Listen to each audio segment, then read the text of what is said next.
Hello and welcome to my updated Glacor guide. I'm going to show you two different methods. One's just using like a unicorn and luring the glacites. The other is usually using the iron or steel titan and killing the glacites, and it's a little bit faster. But I will show you both methods, and in the description of this video is the link to going to both those. So if either method you want. So for the basic gear for killing glacors, you want basically mage gear. And really that's basically it. I advise Staff of Light over pretty much anything else other than a chaotic staff. I do not recommend wearing Ganodermic simply because it costs so much to, like, the degrade cost is so high compared to something like Aram's where it's only like a few hundred K every 10 hours. Ganodermic's several mil for 10 hours. And there's only a mediocre bonus. You can use a God Cape. I just use an Artie Cape for the prayer bonus. Onyx Ring, you can use Mage's Ring, Ring of Wealth, whatever you really want. Rage 5 boots, Infinity boots, Mystic boots, basic stuff like that. Then in my inventory, if you have a Surge box, by the way, it helps a lot here because obviously that's 4 inventory slots for just spells. But I use about 500 casts in an hour, give or take. So go with at least like 1,000 or so, I'd say. Maybe more if you feel like it, but it doesn't really matter too much. Your summoning scrolls, these are my Iron Titan, so if you're going to be using a Steel Titan, obviously use those. Or if you're going to be using Unicorn, it doesn't really matter. The inventory set is pretty much exactly the same. And so yeah, just whichever scrolls you're using. Then I go with 3 overloads, 3 prayer renewals. I'd bring a Cerebrew and a Super Restore just in case. And then just 11 prayer pots. That's really about it for the inventory. Obviously, I would also have your familiar pouch, whatever it would be, and that's really it for auras. Vampirism aura is by far the best. You can go with like penance, but vampirism helps a lot because it basically heals like 5%, so it just helps a whole lot. Yeah, and obviously you're dealing a lot of damage, so that's why it helps so much. Yep, that's it. For those that have never been to Glazors, I figure I should tell you guys. To get there, you just click Use Fairying, and you have to have completed Fairy Tale Part 3 to get here anyway, so it doesn't matter. Just any fairy ring, and click Use Fairy Ring. Then it's right there. Obviously, if you've never touched it before, it's DKQ, and then you just click Teleport. And then this is what makes this boss so great. You're there. And then there's obviously Glacors all over the place. And as you can see, there's tons of them. They're non-aggressive, and yeah, that's really it for getting there.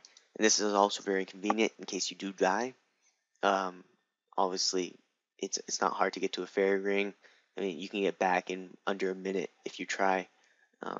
So yeah, it's very easy boss to get back to. So it's a very safe boss in that sense to kill. So the first type of attack the Glacor has is a mage attack. Basically, it raises its left arm, shoots a glowing ball at you, and yeah, that's really about it. You really want to be praying mage against this attack. It can hit up to about 300 or so, and it's very accurate even through Goodmer, so do be careful about it. The second type of attack is a range attack. Basically, it's just a spike coming straight at you. Once again, you want to be praying against this, especially because obviously you're using mage armor, very low range defense. You will get absolutely destroyed by this attack if you don't pray range. It basically is just the opposite of the mage attack. It just raises its right arm and fires a range attack at you. The third attack is a special range attack. Basically, it fires a bunch of spikes at you, kind of like moves forward and stuff like that. Basically, this will take you for half health if it hits you. You can just walk off your square and it won't hit you at all. You'll see all these, by the way, in the video, so don't worry about it. So this is method 1, so it's using a unicorn as your healing familiar, so no steel titan, so you do kill all the glacites and everything like that. The only real requirement for this method is a healing familiar, so that can be a unicorn or a like fire titan, moss titan, things like that. Bunny imps can work, they're a little bit more set. It is possible. you don't really need Soul Split or anything for this method, just the Healing Familiar and obviously the prayer level, but you need that for pretty much finishing ROTM anyway. So yeah, it's just really the Healing Familiar is all you need. So at the start of the kill, this method is very simple. You just start attacking the Glacor. And it's really about it. Obviously, fire spells do double damage, so that's why you want to be using Fire Wave preferably, or any other fire, or Fire Surge, or any other fire spell. Now, in the middle of the kill, the Glacites spawn. And basically, you cannot do any more damage to the Glacor while the Glacites are spawned. Now, as you saw there, I attacked the Enduring one because that's non-aggressive to you. And then I ran to this point here. Now, one of the great things about this point is it lures the Glacor behind it, so then you can switch to Prey Melee and not have to worry about the Glacor's attacks. And then you can focus on killing the Glacites. Now, the other reason I go here, basically, I prefer to kill the Sapping one first, then kill the Enduring, then kill the Unstable one. However, if you are kind of a lower leveled, not using Fire Surge, then you might want to actually kill the Sapping one last. This is because the Unstable one has some problems I'll talk about in a bit. But once you kill the Sapping Glacite, then you want to go on to kill the Enduring Glacite. You never want to kill the Enduring Glacite last. Basically, if you kill whatever Glacite you kill last, the Glacor adopts that basically form. So if you kill the Sapping one last, by the way, the Sapping one saps your prayer. The Unstable one explodes, as you saw it kind of at the beginning, and the Enduring one basically has very, very high resistance the closer it is to the Glacor. And so basically, you just want to kill those. That's why you usually want to kill the Unstable one last, because there aren't really any negative effects. However, there is some purpose to killing the Enduring one last if you don't have a high enough level for Surge, because basically the Unstable one can actually heal itself, and so if you get into the heal cycle, it can be very hard to damage or to finish a kill. But basically, that's what you want to do. Just go through that. And now, of course, sometimes the that other Glacor is not there, kind of acts as a block. So basically, this is kind of the method to do that. Basically, you just want to attack it like normal. You always have to attack the Enduring one. Make sure you do, otherwise problems happen. Originally, you still go to the same spot. And basically then you just go back to attacking the Sapping one. Now the disadvantage is the Sapping won't get stuck, by the way. I kind of messed up there and attacked the Unstable because my auto retaliate was on. But yeah, basically the Sapping one won't get stuck like it does in the other method, in the first one I showed, because there's obviously no Glacor there to get it stuck. But then you want to run away as soon as the Unstable's top green bar hits full. This is to make sure that it doesn't explode. If it does explode and hit you, it hits you, I think, for a third of your health, your current total life points. So it does hit very hard. And then you just want to go about killing the Glacites kind of like normal. As you can see, every time the Glacite hits me, my prayer gets drained by a bit. If you do kill the Enduring one last, then make sure you have kind of a lower prayer point value out to kill not the Enduring. When you kill the Sapping one last, make sure you have a lower prayer value when you go out to kill the Glacor, because it drains your prayer based on how much you have left. So if you have 200 prayer points left, it'll drain it slower than if you have a bunch. As you can see, I once again stepped away there, and you need to make sure to do that if the Unstable one gets its green bar back up to full. And then you just want to run back, kill the Unstable one, and then head out and kill the Glacor again. And that's really about it. And this method is very safe, just if you ever need to heal up and use your unicorn. So that's really about it. Now, obviously, you can't always kill that same Eastern Glacor, so this is another one. It's basically the one that you often use to lure, and basically you obviously start the kill the same way, and then you attack the enduring one again, and then you run to the spot I'm about to right here. I've slowed this down once again for you guys. So basically, you run over here, and this lures everything quite nicely. Switch to prey melee, and then just pretty much go about doing what you normally do. It's just obviously where you run to is a little bit different, and continue killing the sapping one, watching the unstable one. Once the unstable one reaches full, you want to run away, and then just go back to attacking the sapping. Now, things will lure usually really quite nicely. You usually don't get attacked by the sapping one if you're doing this one right. And then once the sapping one's dead, you want to get as far away from the main Glacor as possible to make it possible to kill the enduring one quickly.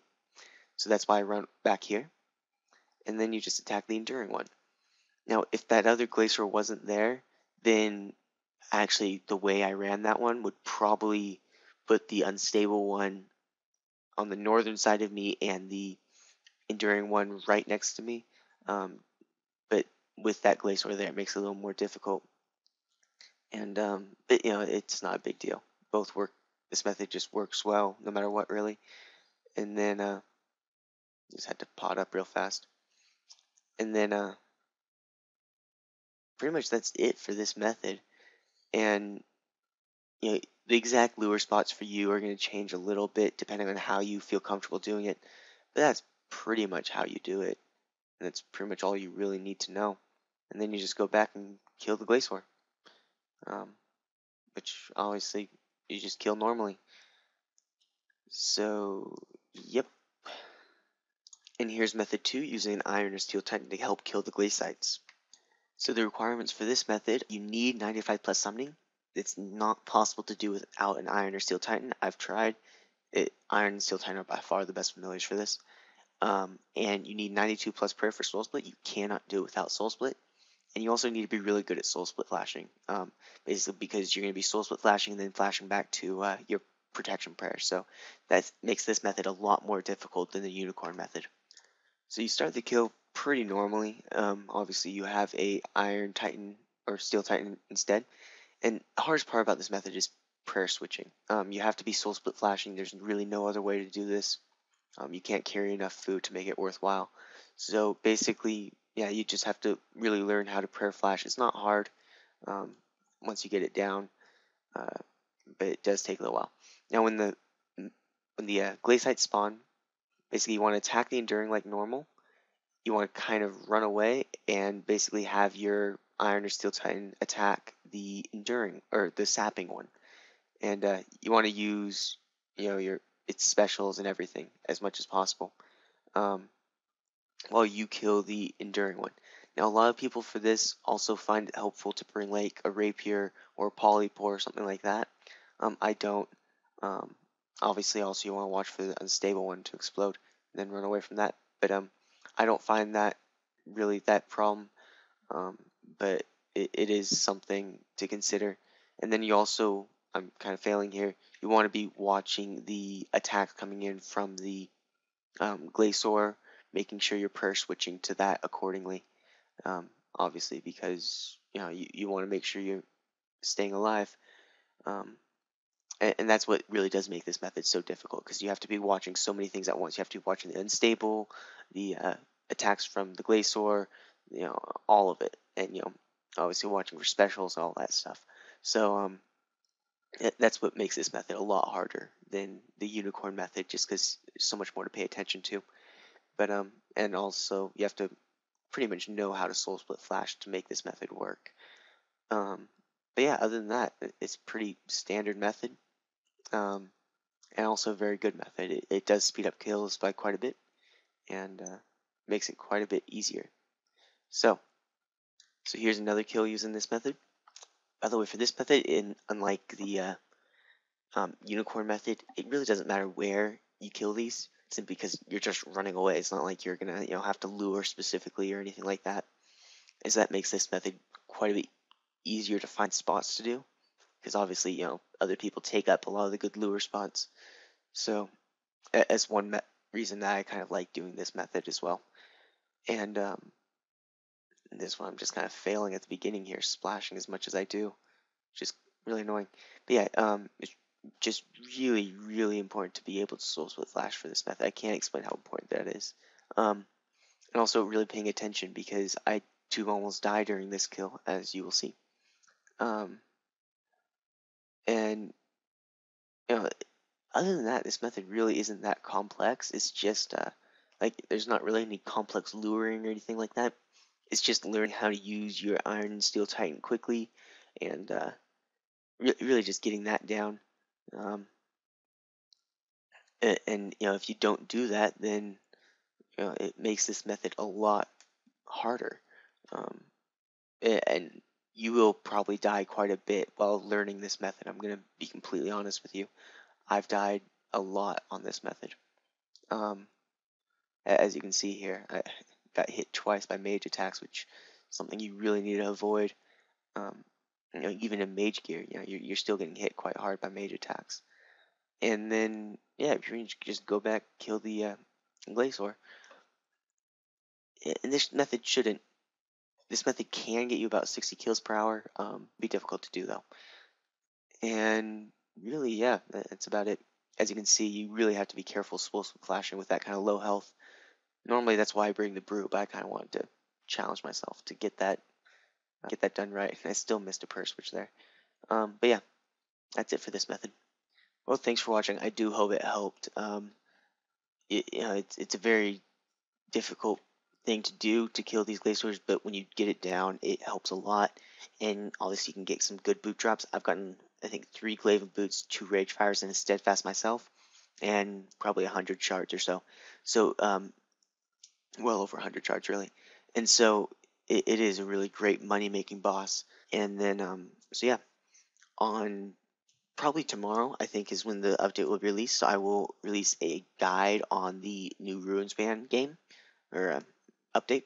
And then Thursday will be a Slayer diary. And then next week, I'm going on vacation, but I probably will put out a uh, update video. So um, I hope you subscribe for those, and please rate and comment on this video. It did put a lot of effort into this, so I would really appreciate that.